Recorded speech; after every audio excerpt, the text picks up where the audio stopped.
Hmm. Hmm. Hmm.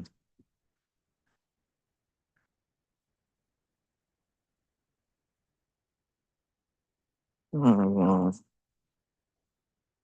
Oh, hello, friends. Let me write in the chat. Hello. Hey. Hey. Hey there. Let's see. Let's see. Let me switch over to Zoom. I'm redirecting to YouTube. Still not there yet. Did I take Wi-Fi off? Hmm. It should. Okay. There we go. I'm using an iPhone. I'm not used to this. I prefer Android. Let's see. Share. See if I can share. Share. Hmm. Oh, I can share my screen. All right.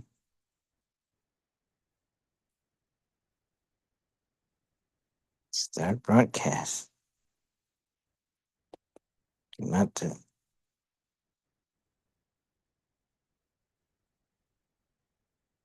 Okay. Hold on. Screen broadcast.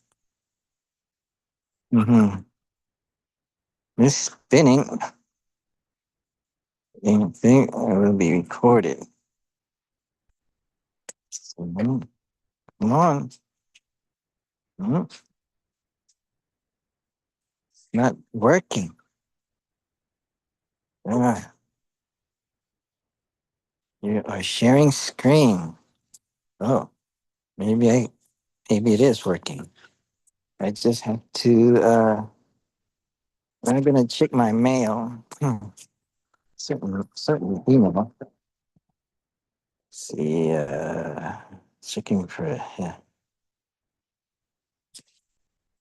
Oh, I got an email back from Nancy. Thank you for sharing your sincere and thoughtful reflections on verse 4 and the many resonances you have found with it. As you know, the collective responses had already been shared. I am leading 8 different study groups. It is not possible for me to make individual arrangements. Share your reflections on verse 5 along with commentary I have sent on or before January so that they can be integrated into and shared in the group mailing. Even though the first 4 verses of one may not seem substantial by the numbers, the first verses are an essential and eloquent foundation for all that follows. Good to hear that you intend to dive deep into the ample resources of verses, commentaries, study guides, and group responses. The first, I hope you will find that you can join in the rhythm of the group sharing responses to verse at a time every 2 weeks. However, I do understand that this way of sharing the study does not suit everyone. So I understand if it doesn't seem. I'm glad that you are already participating in Gayatri same word, which provides a different option. Still trying out this product and having difficulty with the time. I think it is. We should touch 2 groups at once. But now and see goes for you. Something. Then reconsider. Okay. Okay. Cool. Okay. Cool. Hmm. Okay. Cool. Hmm. Hmm. Hmm. Will do so. Hmm. Hmm.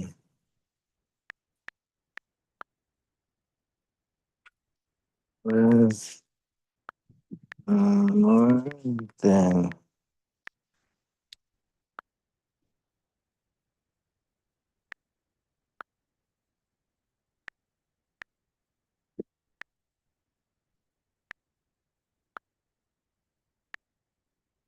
Yes.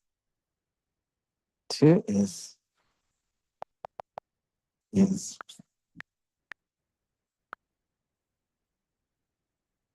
I think, mm,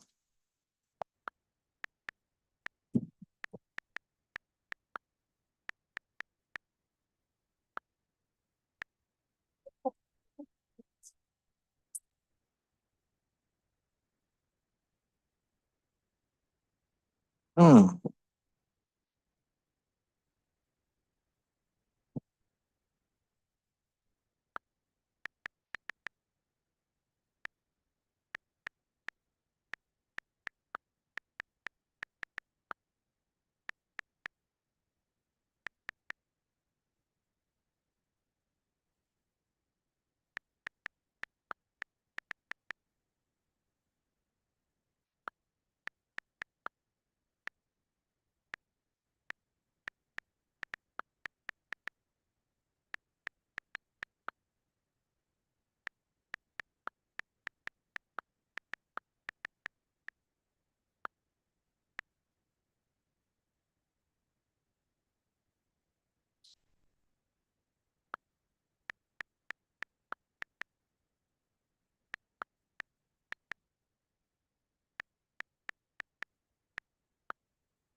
mm,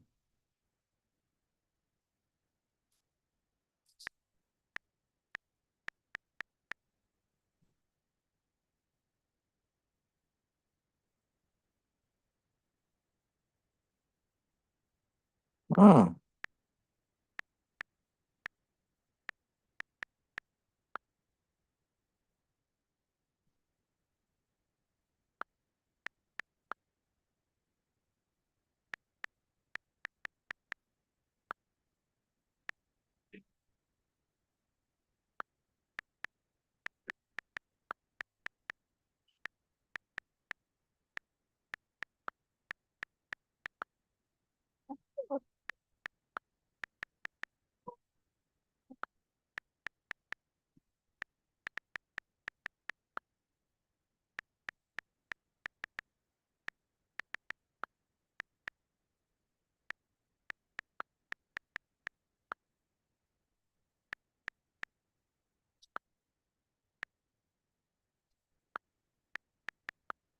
And suddenly,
Mm.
Two was more than I.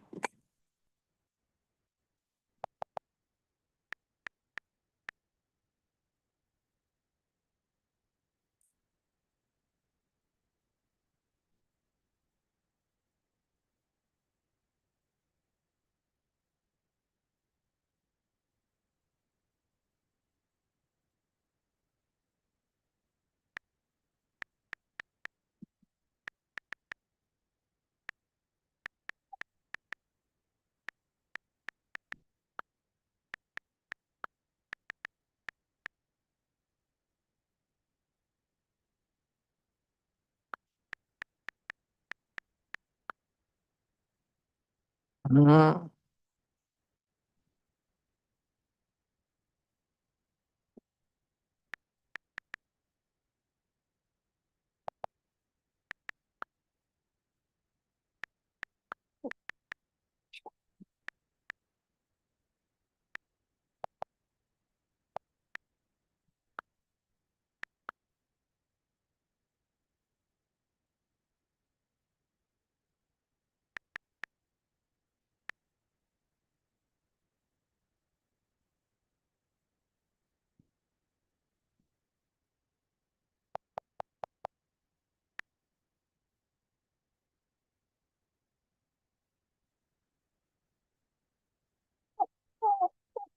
Mm.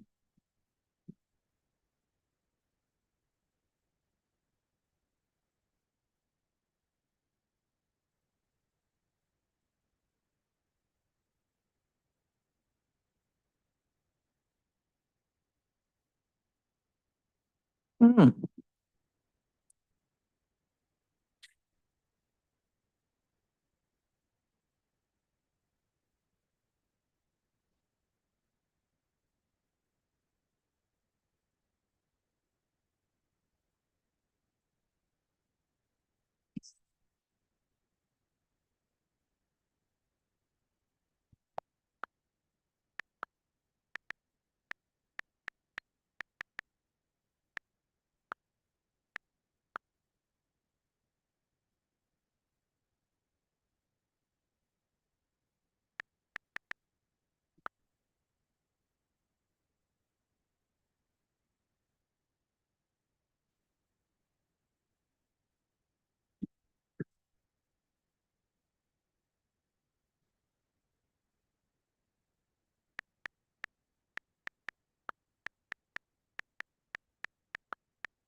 Hmm.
Hmm.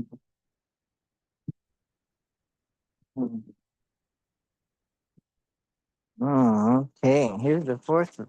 Oh.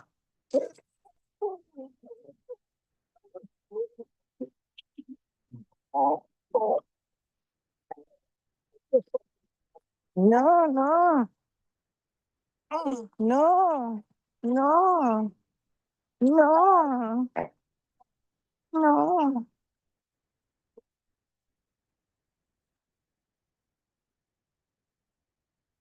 no. Okay. So, letter four. Sit alone in a comfortable posture where you can sit steadily for a long time without being interrupted or distracted by anything or anyone. Think of your truest being as a flame, like the light of a candle. This flame has three essential qualities. Yes, space. Space is that which provides. Because everything exists in space. Hmm. Hmm. Ooh. The dog pooped. I almost, I almost left the poop on the ground. Um. So okay. So yeah, I told Nancy that okay. Yes, you're right. Maybe I should stick with one course. Nope. There's still stuff to come and do it right. Do it well. There's plenty of there's there's a wealth of information in each verse when I'm unpacked with a commentary. That's a traditional thing to do in Indian traditions. It's a typical thing that happens when you're learning a text. You gotta go through it little by little. Mm-hmm. Mm-hmm. Mm-hmm. Mm. Wow. Yeah.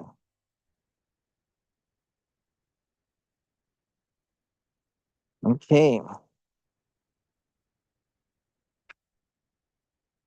Space is that which provides for the possibility of existence. Everything exists in space. It illuminates. Illumination creates the awareness of specific form with no meanings or values. It goes on continuously revealing as a process and thus creates a time sense. In this suggestive pondering, you should be careful not to put the imagery before you, before your mind, mhm, and see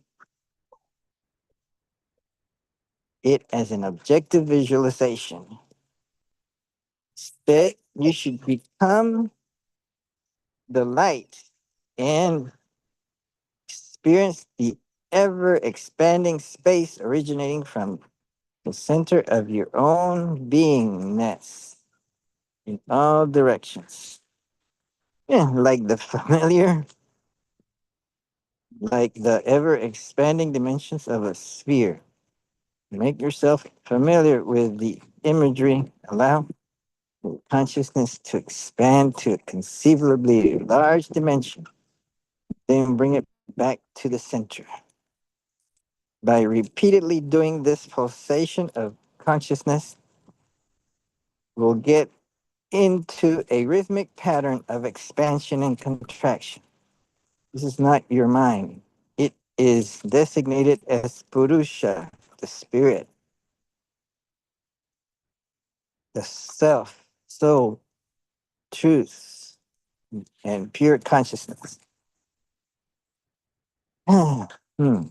Nature abhors a vacuum. Therefore, it enters and fills the space generated by your pure consciousness. Nature abhors a vacuum. Therefore, it enters and fills the space generated by your pure consciousness. Oh, so space is, in other words, it's saying that space is filled by one's consciousness, one's pure consciousness. It fills it up. So my consciousness, that might be something to visualize, to imagine and feel. My consciousness expands in all directions. My pure consciousness, that is.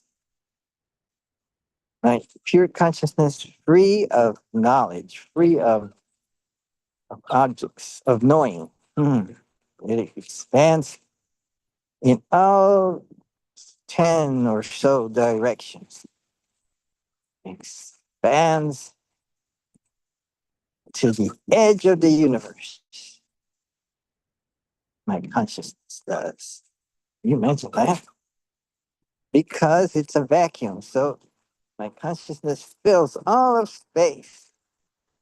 And do I become aware of the universe without my senses? How can that be? Do is my consciousness able to expand in all directions, fill the whole universe? Is able to do so. And what good would it do since I need my senses to view that, to perceive that universe? So, well, hmm, perhaps my consciousness is the is the consciousness. In other words, I am borrowing a substance called consciousness. Now, bear with me.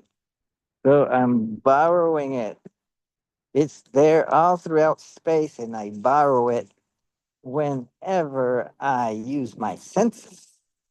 So when I use my senses and become aware of an object in the universe, then I borrowed the consciousness that is everywhere in the universe to become aware of that object. In other words, consciousness itself is not dependent on location, but because it's everywhere. So how's that? What do you think of that? Well, I don't know if that's the correct way this author thinks of it. This author is Oh, it doesn't have the name, but this is letter 4 from the book uh, about Yoga Shastras of Patanjali. And this is some exercises. This is letter 4 to an aspiring yogi. That's me or you. And so it gives an exercise. That's letter 4. Tells one to sit alone in a comfortable posture where you can sit steadily for a long time without being interrupted or distracted by anything or anyone. Think of your truest being as a flame, like the light of the candle. This flame has three essential qualities: it radiates, thus causes the idea of space. Hmm, that's, that's interesting. That it radiates and causes the idea of space. Space is that which provides for the possibility of existence because everything exists in space. Mm. So if we pause for a moment and think about that, there's talk about space in Buddhism in relating it to the mind and to emptiness and to other things. So there's a there's a book called Understanding the Mind. I have to read up on it and find exactly where it says that, and also another book, The New Eight Steps to Happiness, might have something on it, but it talks about space in certain spots related to meditation on emptiness, and it talks about two different kinds of space. So we have to make sure hmm, make sure we are meditating correctly on the space that is being meditated on. So there's a kind of space called unobstructing space. That means it's a space that you can travel through, and you are not obstructed.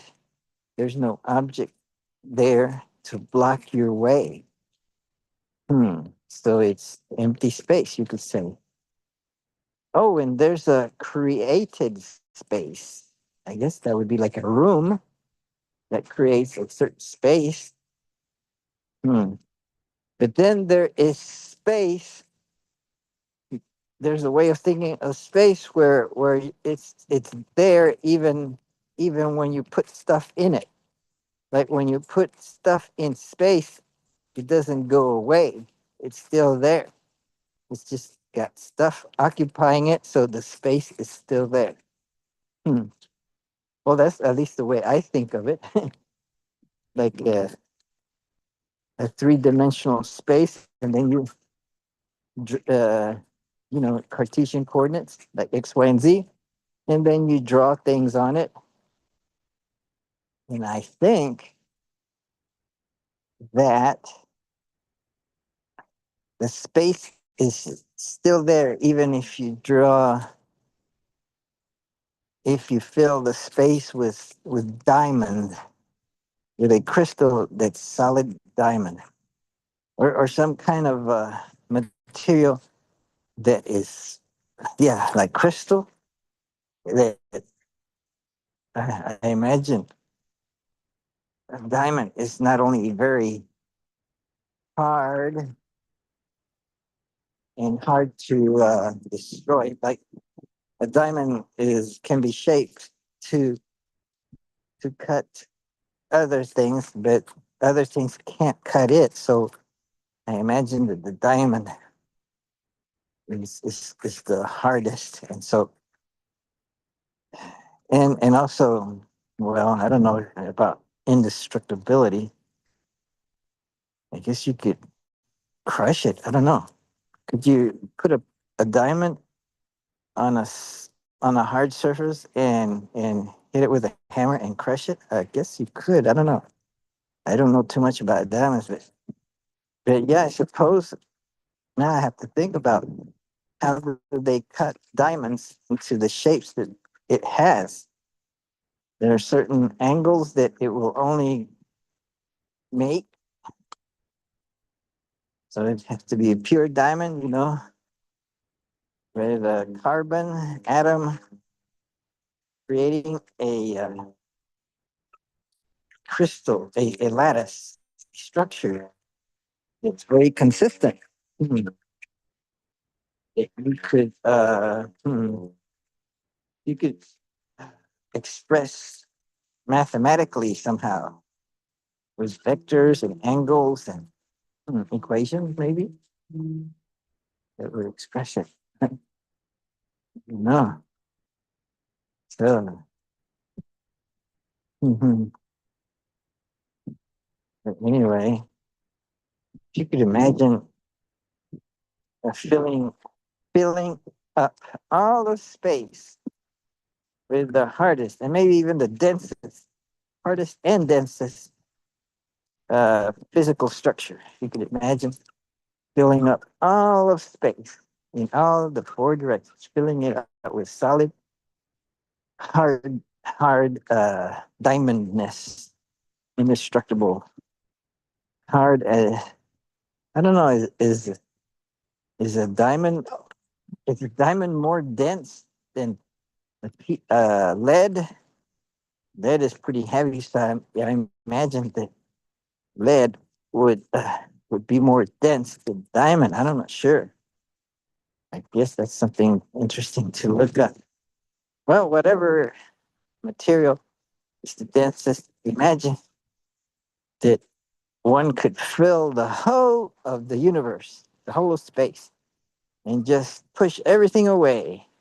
Everything that's less dense would just get, I don't know, sucked in or dissolved or just disappear and filling up all the space with the hardest and densest material in the known universe with atoms that are incredibly heavy that could be aligned in a crystalline mm, kind of structure or matrix or design.